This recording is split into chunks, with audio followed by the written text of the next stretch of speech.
ನಾನು ಮಾಡ್ತೀನಿ, ನೀವು ಒಂದ್ಸಲ ಇದೊಂದು ಟಿಪ್ಸ್ ಅಂತ ತಿಳ್ಕೊಳ್ಳಿ, ಚೆನ್ನಾಗಿರುತ್ತೆ. ಎಣ್ಣೆ ಕಾಯಕ್ಕೆ ಇಟ್ಕೊಂಡಿದ್ದೀನಿ ನೋಡಿ. ಬಜ್ಜಿ ಮೆಣಸಿನ್ಕಾಯಿನ ಎತ್ಕೊಂಡು ಈ ಥರ ಮುಳುಗಿಸ್ಬೇಕು, ಈ ಥರ ನೀಟಾಗಿ ಬೈಂಡಿಂಗ್ ಆಗುತ್ತೆ. ಆಮೇಲೆ ಈ ಥರ ಎಣ್ಣೆ ಕಾಯ್ದಿರುತ್ತಲ್ಲ, ಅವಾಗ ಹಿಂಗೆ ಹಾಕಿದ್ರೆ ತುಂಬ ಚೆನ್ನಾಗಿ ಬರುತ್ತೆ.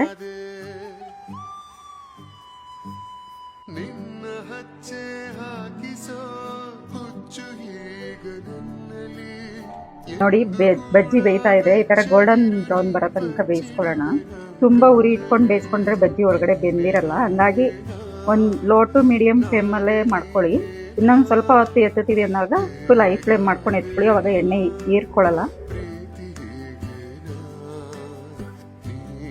ನೋಡಿ ಗ್ರೀನ್ ಚಟ್ನಿ ರೆಡಿ ಇದೆ. ನೋಡಿ ಬಜ್ಜಿ ರೆಡಿ ಇದೆ, ಬಿಸಿ ಬಿಸಿ ಇದೆ. ನೋಡಿ ಒಳಗಡೆ ಎಲ್ಲ ತುಂಬ ಚೆನ್ನಾಗಿ ಬೆಂದಿದೆ.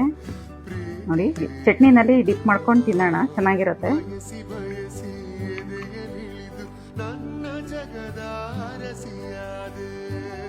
ತುಂಬ ಚೆನ್ನಾಗಿದೆ.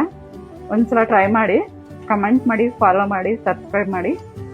Thank you.